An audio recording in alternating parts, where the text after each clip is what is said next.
All right, we're going to get some more practice with solving rational equations. Okay, so in this example, we have y minus 14 over y equal to 5. Okay, so there's no factoring to do, right? And what is the LCD in this case? Just y, right? Now, I'm going to multiply both sides by that LCD, and that will have the effect of clearing the fraction, right? What you do to one side, you got to do to the other. So now we're distributing that y through over on the left to both terms there. So that means that y times y is y squared, right? And then in the second fraction, we're going to have minus 14y over y, which is just minus 14, right? The y's will cancel there. And then on the right-hand side, we have 5y. Okay, with the y squared, I look at that and I say, okay, it's a quadratic equation. So I want to set it equal to 0 and see if it factors. All right, so minus 5y minus 14 equal to 5y minus 5y, right? Subtracting 5y from both sides. Okay, so does that factor y squared minus 5y minus 14 equal to 0? So factors of negative 14 that add to negative 5, I'm thinking 7 and 2, right? And I would need negative 7 and positive 2, right? To get to negative 5. Yeah. So negative 7 times 2 is negative 14. Negative 7 plus 2 is negative 5. Okay, so I know that we have either y minus 7 equal to 0 or y plus 2 equal to 0. All right, so with y minus 7 equal to 0, I need to add 7 to both sides, right? Y minus 7 plus 7 equal to 0 plus 7. Y is equal to 7. And then over here, I have to subtract 2, right? So I'm going to get negative 2 over there on the right-hand side. So y equal to negative 2. Okay. And I always forget about the domain restrictions, guys. All right, so y, if we said the LCD is y, we should have also said y can't be 0, right? That's a domain restriction. We didn't get y equals 0 in either case here, so I'm guessing both of our solutions work out just fine. But let's check them. Check.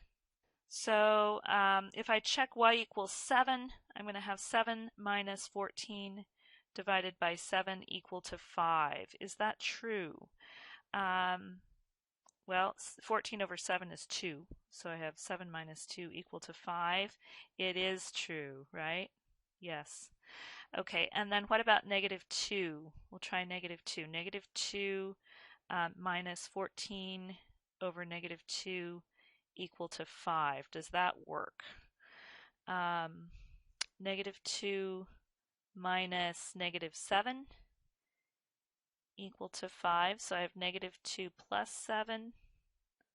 Is that equal to 5? Yes, indeed it is. Okay, so both of these work out and check out. All right, so the solution set we know to be at negative 2 and 7.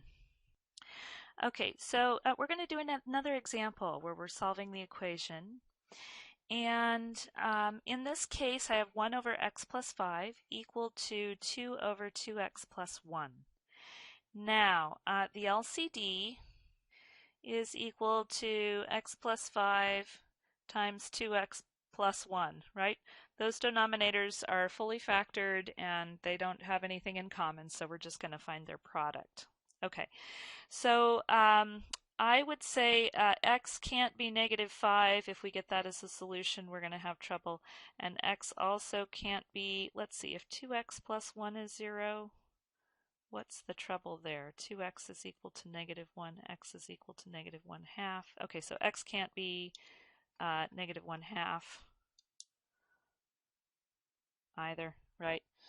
So if we get either one of those as solutions, that'll be a red flag. Okay, so let's multiply both sides by the LCD of x plus 5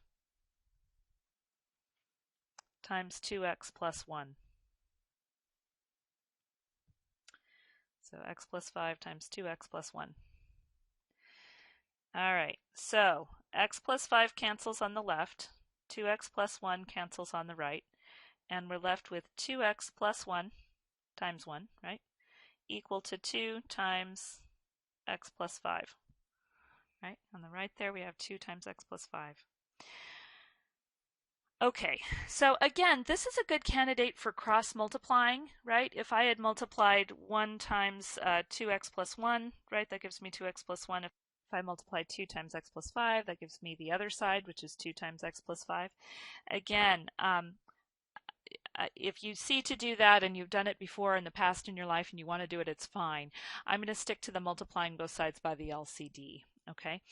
Also, I found that students sometimes will use that cross multiplication trick when it's inappropriate, and so you got to be real careful with it. Like if you don't have an equation, if you're adding two things, you can't cross multiply things unless you've got two single fractions that are equivalent to each other. So it's the only way it works. So anyway, we're off and running with this. We've got 2x plus 1 equal to 2 times x plus 5. And I'm going to distribute the 2 over on the right-hand side. So I have 2x plus 1 equal to 2x plus 10.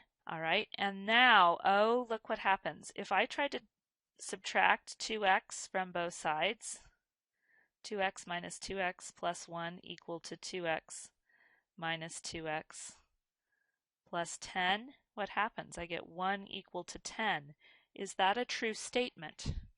No, it's not. Okay, so if that happens, if you go about solving a rational equation and you get a statement where the variables fall out of things and you get a statement that is not true, then you just have to say there's no solution.